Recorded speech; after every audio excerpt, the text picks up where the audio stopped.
आज जो पत्रकार वार्ता का ये विशेष आमंत्रण आप सबको हमारे शहर के और हमारी मीडिया की टीम ने दिया है, विशेष इसलिए कि आप देख रहे हैं कि ये पूरे प्रदेश में और देश में कोडीन कफ सिरप का मामला छाया हुआ है और अभी तक उसका समाधान नहीं हुआ। अभी तक वो चीजें चल रही हैं, न उसमें कोई मजबूत गिरफ्तारी हुई, न कोई मजबूत कार्रवाई हुई और न कोई विशेष व्यक्ति पकड़ के बाहर से लाया गया। आप देख सकते हैं अभी कुछ दिन पहले गोवा में एक अग्निकांड हुआ नाइट क्लब में। वहां के जो नाइट क्लब संचालन करने वाले लोग थे, गौरव लूथरा और सौरभ लूथरा ब्रदर्स। ये घटना 6 दिसंबर की रात्रि की है गोवा में और मुझे लगता है कि वो व्यक्ति, वहां जो दुर्घटना घटी उसमें 25 लोग मरे, 50 लोग घायल हुए और वो वहां से तुरंत गोवा से बाहर विदेश भाग गया, थाईलैंड, और सरकार उसको तुरंत पकड़कर थाईलैंड से प्रत्यर्पण कराया, उसको पकड़कर ले आए। मुझे लगता है कि शायद 4-5 दिन बाद ही उसको पकड़ लाए। गोवा से वो भागा और उसको थाईलैंड से पकड़ के ले आए।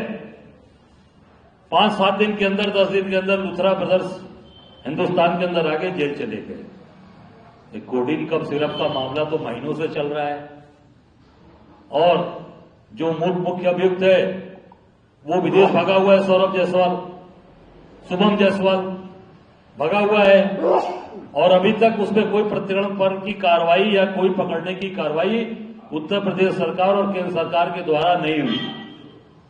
केवल इनाम घोषित करके छोड़ दिया गया और रोज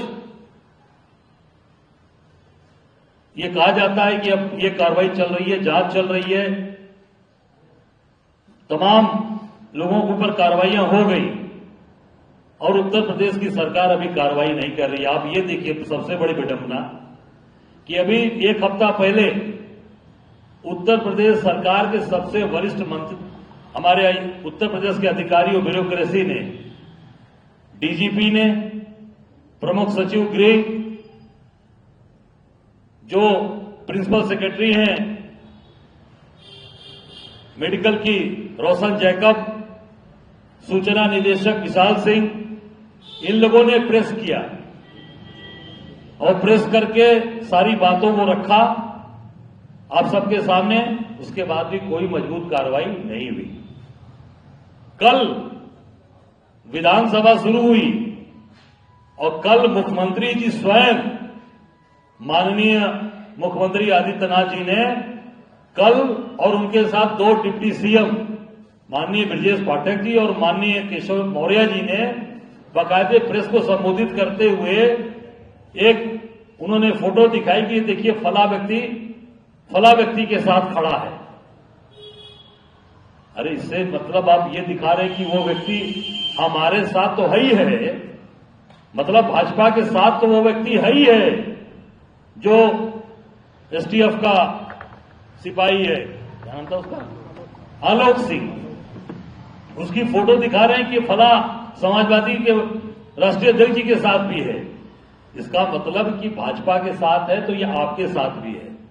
मैं दोनों लोगों के साथ, इस तरह की बात वो दिखाना चाह रहे थे। इसका मतलब कि आप गलत आदमी का सपोर्ट कर रहे हो, भाजपा के लोग। और जो व्यक्ति उस चीज को उठा रहा है, जिस व्यक्ति ने नाम दिया लोगों का कि ये लोग, आज सैकड़ों बच्चों जो पूरे देश में मौत हुई उसमें जो मरे, उस व्यक्ति अमिताभ ठाकुर पूर्व आईपीएस अधिकारी ने बात उठाई तो उसको कल किस तरीके से प्रस्तुत किया, आपने कभी देखा इस तरीके का दृश्य बनारस में?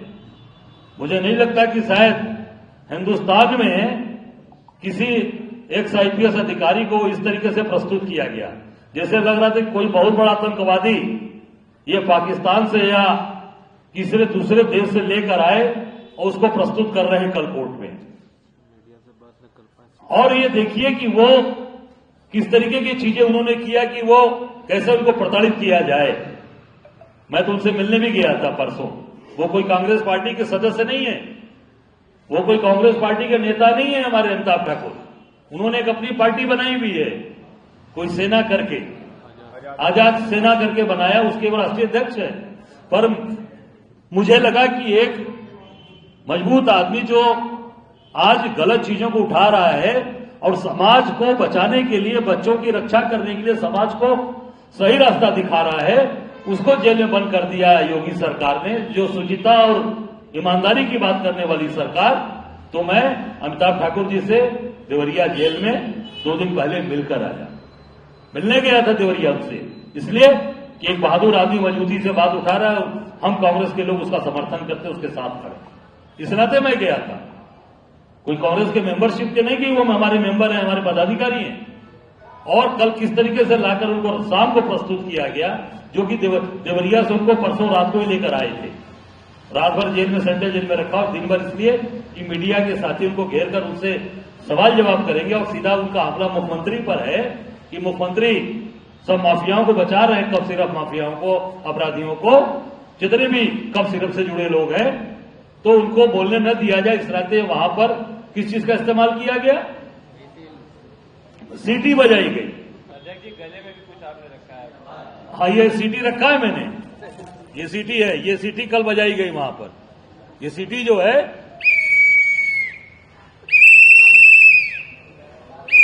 ये सीटी, ये आवाज रोकने के लिए है। नहीं दे रहा था। सुनाई दिया? नहीं, हमको अपनी बातें नहीं सुनाई दे रही। हाँ, तो इसीलिए जो है, इसीलिए ये चीज को रोका गया कि भाई ये जो है, ये सीटी बजाकर कैसे उनकी बात को रोका जाए और कैसे अमिताभ ठाकुर आपको अपनी बात न कर सके। लोकतंत्र की हत्या की गई। कल ये सीटी बजाकर लोकतंत्र की हत्या की गई। और ये बाबा का बुलडोजर देखिए, ये बाबा का बुलडोजर, ये इसको ठंडी लग गई है, ये कहां खड़ा है? ये तेल खत्म हो गया क्या इसका? ये कब काम करेगा? केवल ये कांग्रेस के लोगों के ऊपर चलेगा या विपक्ष के लोगों पर ये बुलडोजर चलेगा?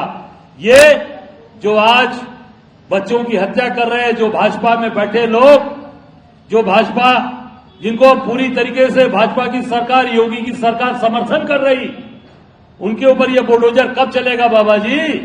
इसका मतलब ये बुलडोजर या तेल इसमें नहीं है, या ठंडी लग गई, या बुलडोजर भेदभाव करता है। ये भेदभाव करता है बुलडोजर। ये मेरा सीधा सीधा आरोप है कि भेदभाव करने वाले लोग इस सत्ता में बैठे हैं, जो चुन चुनकर लोगों को ये सीटी बजाकर उनकी आवाज रोक रहे हैं। ये सत्ता में बैठे लोग ये बुलडोजर से उनके केवल अपने विरोधियों को दबाने का काम करते हैं, पर जो गलत लोग हैं उनको ये बुलडोजर संरक्षण करता है, उनको साथ देता है और उनकी रक्षा करता है। अरे देखिए, ये बुलडोजर ये है। अरे भाई, ये बुलडोजर देखो आप, ये बुलडोजर भी है और ये सीटी भी है। ये सीटी भी आप देख लो। माइक लगा हुआ।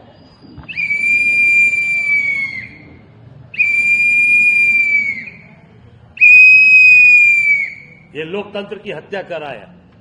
कल बाबा ने, योगी ने लोकतंत्र की हत्या कराई सीटी बजाकर, ताकि ये आप उनकी बात, लोकतंत्र को बचाने की बात, लोकतंत्र की रक्षा करने वाले की बात इस सीटी से और इस बुलडोजर से दबाया जा सके।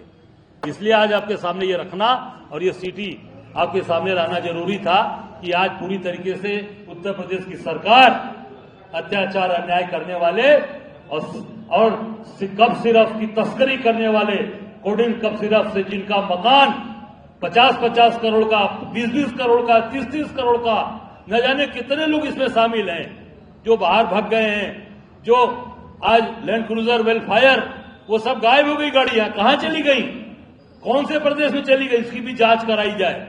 मुझे चला कि उत्तर प्रदेश से शायद बिहार चली गई है, उसकी भी जानकारी करनी चाहिए। और मैं फिर ये कहना चाहूंगा, इतने बड़े लोग सरकार में बैठे शीर्ष अधिकारी प्रेस कर रहे हैं, सरकार में बैठे मुख्यमंत्री डिप्टी सीएम प्रेस कर रहे हैं, इससे ये साबित होता है कि पूरी सरकार इनको बचा रही है, इनकी मदद कर रही है।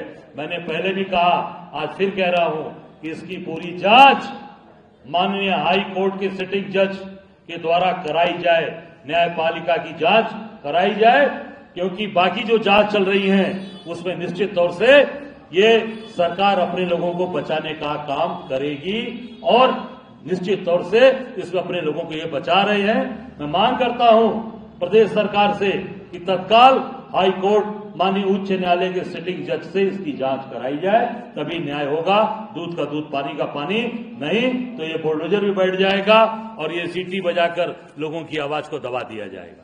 धन्यवाद। कोई आवाज आज पूछना चाहते हो, आवाज पूछ सकते।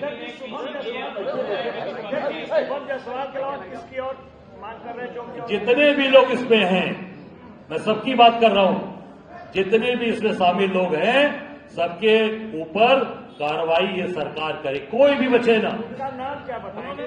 जिनका जिनका भी नाम है भाई, इसमें जितने भी माफिया हैं, चाहे वो यहाँ बनारस के लोग उसमें जो शामिल हैं, जो लखनऊ के शामिल हैं, जो जौनपुर के शामिल हैं, जो इसमें अन्य प्रदेश के लोग शामिल हैं, सब इसीलिए मैं कह रहा हूं कि न्यायपालिका से इसकी जांच कराई जाए। माननीय न्यायपालिका जांच करेगी, हाईकोर्ट की सिटिंग जज, तो उसमें कोई भी सरकार का दखलंदाजी करने का प्रयास करेंगे पर न्यायपालिका निश्चित तौर से न्याय करेगी, सबका विश्वास है। और एक बात और कहना चाहूंगा कि खास करके बनारस के अधिकारियों से कि ये पूर्व आईपीएस अधिकारी जो आपके विभाग के पहले काम कर चुके हैं, आईपीएस रहे और ईमानदार आईपीएस अधिकारी जिसने अपने आप को मजबूती से स्थापित किया, आज बनारस के अधिकारियों की नैतिकता खत्म हो गई है, इनका नैतिकता इनकी मर गई है। मैं इतना ही कहना चाहूंगा, पूरी नैतिकता इन्होंने अपनी मार डाली।